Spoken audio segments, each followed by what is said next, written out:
ಕಾವೇರಿ ನದಿ ನೀರು ಹಂಚಿಕೆ ವಿಚಾರದಲ್ಲಿ ಕರುನಾಡಿಗೆ ಮತ್ತೆ ಅನ್ಯಾಯ. ತಮಿಳುನಾಡಿಗೆ ನೀರು ಬಿಡಿ ಅಂತ ಕರ್ನಾಟಕಕ್ಕೆ ಸುಪ್ರೀಂ ಕೋರ್ಟ್ ಸೂಚನೆ. ಯಾವುದೇ ಕಾರಣಕ್ಕೂ ತಮಿಳುನಾಡಿಗೆ ನೀರು ಬಿಡಬಾರದು. ಕನ್ನಡಪರ ಸಂಘಟನೆಗಳ ಹೋರಾಟ. ಈ ಸುದ್ದಿಗಳನ್ನು ನೋಡೋಣ ಕಾವೇರಿ ಶಾಕ್ ನ್ಯೂಸ್ ಟಾಕ್ನಲ್ಲಿ. ಕಾವೇರಿ ನದಿ ನೀರು ಹಂಚಿಕೆ ವಿಚಾರದಲ್ಲಿ ಕರ್ನಾಟಕಕ್ಕೆ ಮತ್ತೆ ಹಿನ್ನಡೆಯಾಗಿದೆ. ಸುಪ್ರೀಂ ಕೋರ್ಟ್ ಕೂಡ ಕರ್ನಾಟಕಕ್ಕೆ ಶಾಕ್ ಕೊಟ್ಟಿದೆ. ಕಾವೇರಿ ವಿವಾದ ಸಂಬಂಧ ತಮಿಳುನಾಡು ಸರ್ಕಾರ ಸಲ್ಲಿಸಿದ್ದ ಅರ್ಜಿಯ ವಿಚಾರಣೆ ನಿನ್ನೆ ಸುಪ್ರೀಂ ಕೋರ್ಟ್ನಲ್ಲಿ ನಡೆಯಿತು. ಎರಡೂ ರಾಜ್ಯಗಳ ವಾದ ಆಲಿಸಿದ ಸುಪ್ರೀಂ ಕೋರ್ಟ್ ಕಾವೇರಿ ನೀರು ನಿರ್ವಹಣಾ ಪ್ರಾಧಿಕಾರ ನೀಡಿರುವ ಆದೇಶವನ್ನು ಪಾಲಿಸುವಂತೆ ಕರ್ನಾಟಕಕ್ಕೆ ಸುಪ್ರೀಂ ಕೋರ್ಟ್ ಸೂಚಿಸಿದೆ. ಇದರಿಂದ ಕರ್ನಾಟಕಕ್ಕೆ ತೀವ್ರ ಹಿನ್ನಡೆಯಾಗಿದೆ.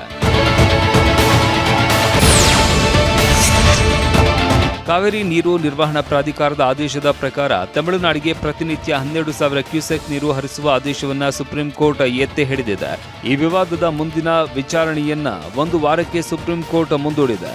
CWMA ಆದೇಶದಂತೆ ಕರ್ನಾಟಕ ರಾಜ್ಯ ಸರ್ಕಾರ ತಮಿಳುನಾಡಿಗೆ ನೀರು ಹರಿಸಬೇಕು ಅಂತ ಆದೇಶಿಸಿದೆ. ಕರ್ನಾಟಕದಿಂದ ನಿತ್ಯ 12,000 ಕ್ಯೂಸೆಕ್ ನೀರು ಹರಿಸುವಂತೆ CWMA ಸೂಚನೆ ನೀಡಿದ್ದು, ನಿರೀಕ್ಷಿತ ಪ್ರಮಾಣದ ನೀರು ತಮಿಳುನಾಡಿಗೆ ತಲುಪುತ್ತಿಲ್ಲ ಅಂತ ತಮಿಳುನಾಡು ಸರ್ಕಾರ ಸುಪ್ರೀಂ ಕೋರ್ಟ್ನಲ್ಲಿ ವಾದ ಮಂಡಿಸಿದೆ. ಸದ್ಯ ನಿತ್ಯ ಕೇವಲ 5,000 ರಿಂದ 6,000 ಕ್ಯೂಸೆಕ್ನಷ್ಟು ನೀರು ಹರಿದು ಬರ್ತಾ ಇದ್ದು, ಇದುವರೆಗೆ ಸುಮಾರು 13 ರಿಂದ 14 TMC ನೀರು ಮಾತ್ರ ಲಭಿಸಿದೆ. ಹೀಗಾಗಿ CWMA ಆದೇಶವನ್ನು ಕಟ್ಟುನಿಟ್ಟಾಗಿ ಜಾರಿಗೊಳಿಸುವಂತೆ ಕರ್ನಾಟಕಕ್ಕೆ ಸೂಚಿಸಬೇಕು ಅಂತ ಮನವಿ ಮಾಡಿದೆ. ಕರ್ನಾಟಕದ ಪರ ವಕೀಲರು ಈಗಾಗಲೇ ಸುಮಾರು 3,500 ಕ್ಯೂಸೆಕ್ ನೀರು ಹರಿಸಲಾಗಿದೆ ಅಂತ ನ್ಯಾಯಾಲಯಕ್ಕೆ ತಿಳಿಸಿದ್ದಾರೆ. CWMA ಆದೇಶ ಪಾಲಿಸುವುದಕ್ಕೆ ರಾಜ್ಯ ಪ್ರಯತ್ನಿಸ್ತಾ ಇದೆ ಅಂತ ವಾದಿಸಿದ್ದಾರೆ. ಬಿಳಿಗುಂಡ್ಲು ಬಳಿ ನೀರಿನ ಹರಿವನ್ನ ಅಳೆಯಲಾಗುತ್ತದೆ. 12,000 ಕ್ಯೂಸೆಕ್ ಪ್ರಮಾಣದ ನೀರು ಅಲ್ಲಿ ದಾಖಲಾಗೋದಕ್ಕೆ ಸ್ವಲ್ಪ ಸಮಯ ಬೇಕಾಗುತ್ತೆ ಅಂತ ಕರ್ನಾಟಕದ ಪರವಾಗಿ ತಿಳಿಸಲಾಗಿದೆ. ಕಾವೇರಿ ಅಚ್ಚುಕಟ್ಟು ಪ್ರದೇಶದಲ್ಲಿ ವಾಡಿಕೆಯಂತೆ ಮಳೆಯಾಗಿಲ್ಲ. ನಿರಂತರವಾಗಿ ನೀರು ಹರಿಸುವುದು ರಾಜ್ಯಕ್ಕೆ ಕಷ್ಟಕರವಾಗಿದೆ. ಆದರೂ CWMA ಆದೇಶ ಪಾಲಿಸುವುದಕ್ಕೆ ಕರ್ನಾಟಕ ಪ್ರಯತ್ನಿಸ್ತಾ ಇದೆ ಅಂತ ನ್ಯಾಯಾಲಯದಲ್ಲಿ ತಿಳಿಸಿದೆ. ಇದೇ ವೇಳೆ ಕರ್ನಾಟಕದ ಪರವಾಗಿ ಮೇಕೆದಾಟು ಅಣೆಕಟ್ಟು ಯೋಜನೆಯ ಅಗತ್ಯತೆಯನ್ನ ಪ್ರಸ್ತಾಪಿಸಲಾಗಿದೆ. ಕಾವೇರಿ ಜಲಾನಯನ ಪ್ರದೇಶದಲ್ಲಿ ಇಂತಹ ಅನಿಶ್ಚಿತ ಪರಿಸ್ಥಿತಿ ಎದುರಾದಾಗ ಮೇಕೆದಾಟು ಯೋಜನೆಯಿಂದ ನೀರು ನಿರ್ವಹಣೆಗೆ ನೆರವಾಗಲಿದೆ ಅಂತ ವಾದಿಸಲಾಗಿದೆ.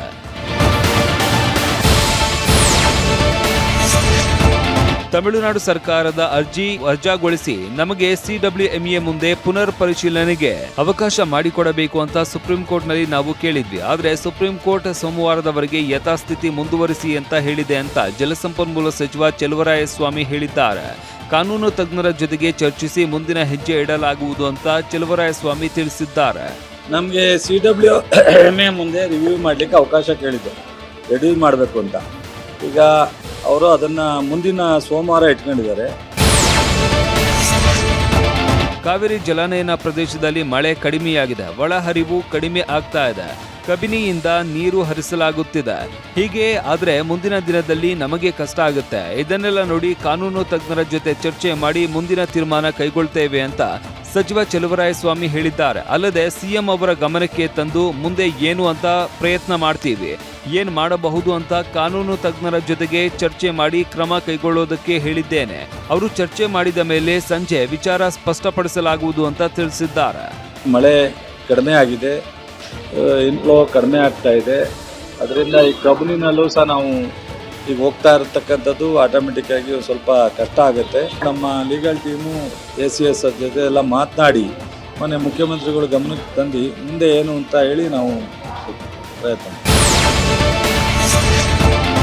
ಸುಪ್ರೀಂ ಕೋರ್ಟ್ ತೀರ್ಪು ಬರ್ತಾ ಇದ್ದಂತೆ ಮಂಡ್ಯದಲ್ಲಿ ಕನ್ನಡ ಪರ ಸಂಘಟನೆಗಳು ರೈತರು ಮತ್ತೆ ಪ್ರತಿಭಟನೆಗೆ ಧುಮುಕಿದ್ರು. ಮಂಡ್ಯದ ವಿಶ್ವೇಶ್ವರಯ್ಯ ಪ್ರತಿಮೆ ಬಳಿ ನಿನ್ನೆ ಬಿಜೆಪಿ ಕಾರ್ಯಕರ್ತರು ಖಾಲಿ ಚೊಂಬು ಹಿಡಿದು ಪ್ರತಿಭಟಿಸಿದ್ರು.